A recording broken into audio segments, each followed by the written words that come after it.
BSc first year students, हम लोग developmental biology के नए टॉपिक रीजनरेशन के बारे में पढ़ना स्टार्ट हम कर चुके हैं। सबसे पहले हमने रीजनरेशन के बारे में शुरू किया था, जो किसी भी प्राणी के जो खोए हुए भागों की मरम्मत या वापस उनको प्राप्त करने की जो प्रोसेस है वो रीजनरेशन कहलाता है। रीजनरेशन की विशेषताएं हमने पढ़ी थी। रीजनरेशन के प्रकार जो थे, मॉर्फोलैक्सिस और एपिमॉर्फोसिस के बारे में हम लोग पढ़ चुके हैं।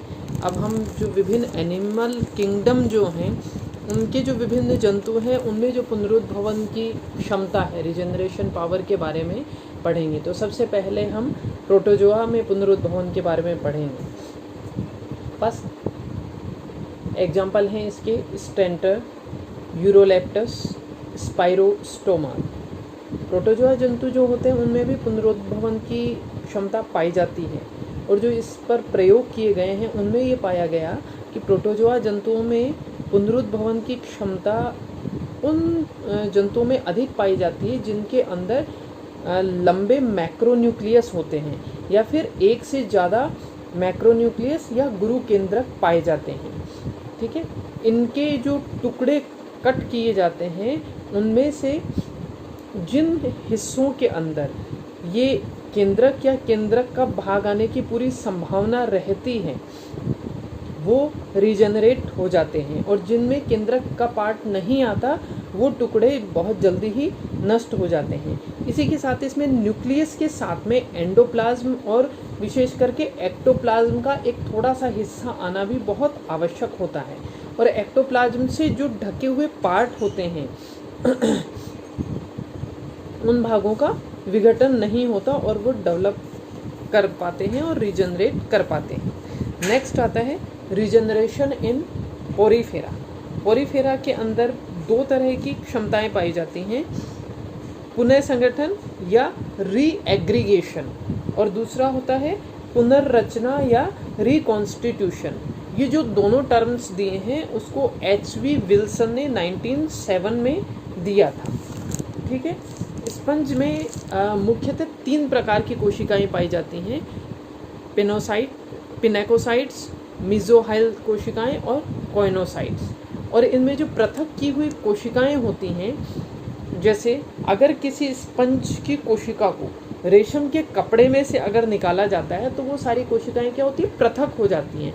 तो ये जो पृथक की हुई कोशिकाएं होती हैं वो वापस अपने जैसी कोशिकाओं के साथ पुनः संगठित होने की क्षमता रखती है, और इसके लिए उनको कैल्शियम, मैग्नीशियम और कोशिका सतह के कुछ बड़े अणु होते हैं उनकी आवश्यकता होती है।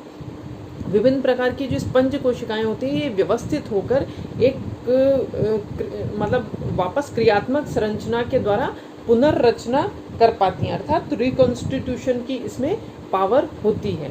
और एक स्पंज को रिकॉन्स्टिट्यूशन होने के लिए लगभग 200 कोशिकाओं की आवश्यकता होती है। इसी तरह टूटी हुई जो स्पंज कोशिकाएं होती हैं वो पुनः एकत्रित होकर रीजनरेशन करके नया जंतु बना लेती हैं। ठीक है, इसी तरह अगर स्पंज के छोटे छोटे टुकड़े कर दिए जाएं तो वो भी रीजनरेट होकर नया स्पंज बना सकते हैं, परंतु इसके लिए आवश्यक है कि इसके जो दोनों स्तर होते हैं, पिनेकोडर्म और कोइनोडर्म, इसकी कोशिकाएं इसमें शामिल होनी आवश्यक हैं। इसके एग्जाम्पल जैसे स्पंज और ल्यूकोसोलेनिया है। ल्यूकोसोलेनिया जो होता है इसका 0.4 mm का जो छोटा टुकड़ा है उसमें रीजनरेशन की पावर नहीं होती है। इससे बड़ा टुकड़ा अगर होगा, 0.4 mm से बड़ा टुकड़ा होगा, प्लस साथ में इसमें कोइनोसाइट्स, पिनेकोसाइट्स कोशिकाएं भी होनी चाहिए, तब ये रीजनरेट कर पाएगा। ठीक है, नेक्स्ट आता है रीजनरेशन इन सिलेंट्रेट। सिलेंट्रेट, इसको एक्सप्लेन करने के लिए मैंने लेफ्ट साइड में कुछ डायग्राम्स बनाए हैं जिसको आप गौर से देखेंगे। सिलेंट्रेट जंतु जो होते हैं उनमें मॉर्फोलैक्टिक पुनरुद्भवन, इट मीन्स अर्थात इसके शरीर के प्रत्येक टुकड़ा जो है वो संपूर्ण जंतु में परिवर्धित हो सकता है। एक छोटा सा भी पीस कर दिया जाएगा तो वो रीजनरेट होके पूरा एक प्राणी बन जाता है। ठीक है, तो सबसे पहले ट्रेम्बले थे, उन्होंने 1940 में हाइड्रा के ऊपर काफ़ी प्रयोग किए थे, और ये पुनरुद्भवन के लिए, रिजनरेशन के लिए, और इसको उन्होंने 1744 में 1744 के अंदर प्रकाशित किया था। उन्होंने ये पाया कि हाइड्रा जो था उसके 200वें भाग अगर कर दिए जाए, 200 पार्ट एक हाइड्रा के कर दिए जाएं, तो वो भी हर एक पार्ट संपूर्ण हाइड्रा में चेंज हो सकता है, बशर्ते कि इसके अंदर हाइड्रा में दोनों स्तर की कोशिकाएं पाई जाएं। इसी के साथ और पुनरुद्भवन से जो हाइड्रा बनता है उसके बाद ये आकार में छोटा होता है और फिर धीरे धीरे वृद्धि करके ये सामान्य आकार प्राप्त कर लेता है। इसी के साथ हाइड्रा के अंदर ध्रुवण की पोलैरिटी भी पाई जाती है। इसका जो हर एक टुकड़ा होता है उसमें एक भाग अग्र और पश्च भाग होता है, मतलब जो भाग जंतु के मुख के अधिक पास में होगा उससे वह अग्रभाग होता है और उससे सदैव आगे के हिस्से बनते हैं, ठीक है। और जो पीछे के आधार भाग की तरफ होता है उससे पीछे के हिस्से बनते हैं।